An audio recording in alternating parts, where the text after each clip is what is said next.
Hai teman, selamat datang di channel Sekate New. Jangan lupa pada teman-teman untuk like, komen, dan subscribe supaya tidak ketinggalan update dari channel ini. Mimin ucapkan terima kasih. Selamat menyaksikan. Wanita solehah milik Casanova, bab 11. Ale mengucap salam sambil memanggil Rafael. Ia tidak langsung masuk, melainkan berdiri di dekat pagar. Ajaran Safa tentu melekat di dalam benak sang anak. Safa mengajarkan sopan santun, meski ia sendiri sebenarnya barbar. Namun ia tidak ingin anak-anak meniru kelakuannya yang tidak baik. Terdengar sautan suara dari dalam dan sosok Rafael keluar. Terlihat jika ia baru saja pulang, karena masih memakai baju lengkap dengan jaket yang menempel di tubuh kekarnya. "Ayo masuk, Princess." Rafael mengulurkan tangannya untuk menggandeng Ale. "Om sudah selesai kerjanya?" Ale bertanya. "Udah, ini Om baru pulang. Kenapa datangnya sendirian?" Rafael mengangkat tubuh Ale dan mendudukannya di sofa. "Kakak enggak sendiri kok. Kakak kesini sama Mbak." Rafael tertawa. "Oh iya ya." Bibir Ale mengerucut. "Masa mbaknya besar gitu nggak kelihatan?" Benar-benar keturunan Safa, menggemaskan dan juga pintar sekali bicara. Setiap anak tentu memiliki kelebihan yang berbeda-beda, termasuk anak-anaknya Safa. Ale itu sangat aktif. Ia hanya akan menjadi pendiam saat sakit. Namun Ale adalah anak yang memang imunnya bagus dan jarang sakit. "Tunggu ya, Om buati dulu minum." "Kakak mau minum apa?" "Mbaknya juga." "Terima kasih, saya nggak usah Pak." "Kalau kakak nggak mau minum, maunya main sama Om, boleh kan?" Ale menatap Rafael dengan mata bulatnya. Untuk menolak, rasanya Rafael tidak tega, apalagi melihat mata bening Ale yang berbinar. Akhirnya Rafael menyetujui. Ia lebih dulu mengganti pakaian agar lebih nyaman. Rafael harus membiasakan diri dari sekarang. Bagaimanapun nanti, setelah ia menikah dengan Safa, bukan hanya Ale yang menyambutnya saat pulang, namun dua anak Safa yang lainnya. Rafael harus memiliki stamina yang kuat untuk bisa menemani anak-anak sambungnya nanti bermain. Kebetulan Bu Yuni sedang pergi ke rumah orang tuanya di kampung untuk mengabarkan secara langsung jika Rafael akan menikah. Namun Rafael tidak bisa ikut karena pekerjaannya sangat menumpuk. Bu Yuni hanya berangkat diantarkan oleh supir. Di rumah, mobil hanya dipakai oleh Bu Yuni karena Rafael kemana-mana pasti menggunakan motor kesayangannya. Saat bekerja, ia akan dijemput menggunakan kendaraan dari perusahaan. Mungkin sebelum menikah, Rafael juga harus membeli mobil karena nanti ia tidak akan berpergian sendiri lagi. Ia akan pergi bersama pasangan dan 3 buntut sekaligus. Ia juga harus rela jika nantinya tidak bisa langsung melakukan bulan madu.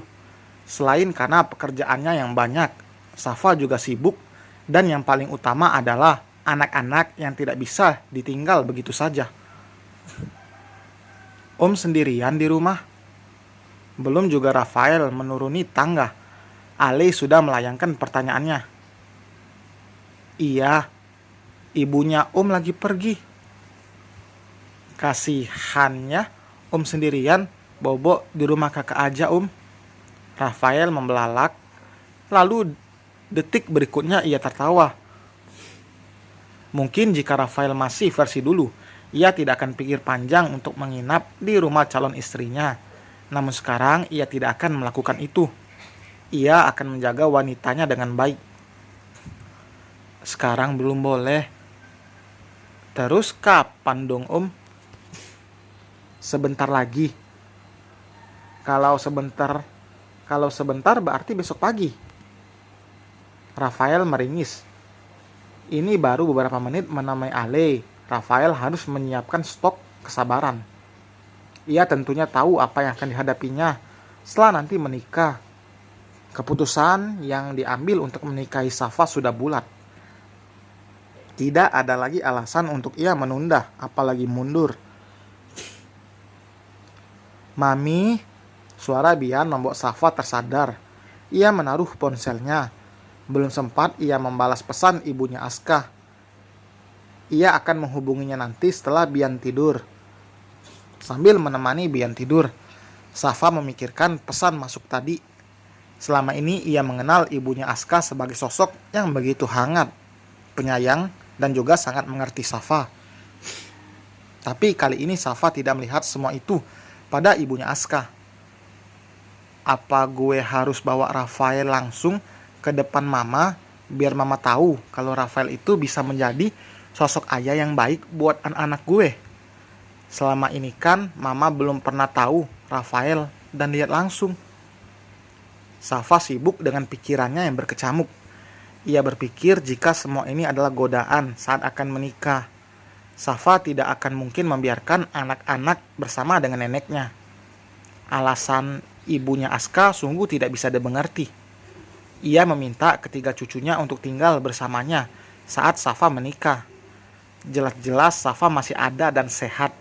Ia mampu mengurus anaknya sendiri. Ketakutan ibunya Aska sungguh tidak berdasar. Sebelum ia berpikir seperti itu, Safa jelas lebih dulu mencari tahu soal watak Rafael seperti apa. Mampukah Rafael menjadi sosok ayah untuk anak yang bukan darah dagingnya? Safa tidak akan ceroboh dengan menikah begitu saja tanpa pertimbangan. Setelah Bian tidur dengan lelap, Safa keluar dari kamar berniat menghubungi ibunya Aska, namun nomor tidak aktif. Sebelum ia membicarakan ini dengan ibunya Aska, Safa tidak akan bicara pada siapa-siapa. Takut menjadi salah paham. Safa masih menghormati ibunya Aska dengan mengatakan hal penting ini. Tapi sepertinya memang ibunya Aska tidak suka Safa akan menikah. Al belum pulang, Mbak En? Tanya Safa. Belum, Bu. Itu anaknya ya? Masa harus disusulin segala? Nanti Rafael malah nyangkanya gue modus. Safa masih saja berpikir seperti itu, padahal ia sebentar lagi akan menjadi istri sang top model. Masih saja malu-malu. Entah seperti apa nanti saat ia dan Rafael sudah menikah. Malam ini masak apa, Bu? Safa tidak langsung menjawab. Ia lebih dulu melihat isi dalam kulkas. Isinya masih lengkap, tapi Safa bingung. Padahal ia tinggal menyebutkan ingin makan apa. Sudah pasti akan langsung dibuatkan. Selain bisa menjaga anak, semua babysitter Safa juga multitasking. Menyetir, memasak, dan membereskan rumah pun bisa. Makanya gaji mereka tidak sedikit. Kira-kira yang enak apa ya, Mbak? Saya juga bingung. Coba cari aja di internet. Siapa tahu ada yang mau ibu makan nanti. Langsung saya buat. Ide bagus. Safa duduk di kursi meja makan. Sambil menunggu Ali pulang, Safa mencari referensi menu makanan yang enak untuk makan malam. Safa malas jika harus ke rumah Rafael. Hanya karena tidak ingin disebut modus oleh lelaki itu. Rafael suka sekali menggoda. Sudah pasti itu akan terlontar dari mulut Rafael saat Safa datang ke rumahnya. Jari lentik Safa berselancar mencari menu makanan yang terlihat menggoda. Beginilah jika bingung ingin makan apa. Kalau anak-anak, yang penting makanan enak, sudah pasti mereka mau. Yang terpenting jangan terlalu sering diberi sayur yang tampak, karena belum apa-apa mereka sudah langsung menolak. Makanya terkadang sayuran itu dihaluskan dan dijadikan makanan yang mereka suka seperti nugget yang ada campuran sayuran di dalamnya. Jika anak tidak mau makan, maka ibunya yang harus pintar membuat menu makanan yang akan mereka sukai, tanpa mereka tahu jika itu adalah sayuran.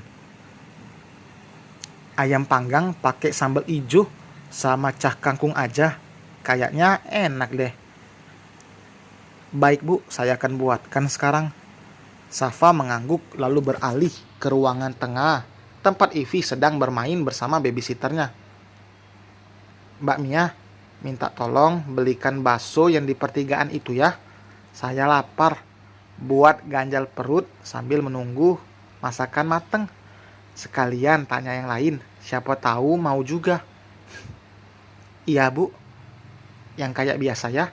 Safa memberikan satu lembar uang 100.000, lalu duduk melantai bersama Ivy, memperhatikan Ivy yang sedang menyusun puzzle berbentuk dinosaurus. Kakak, ini apa sih namanya?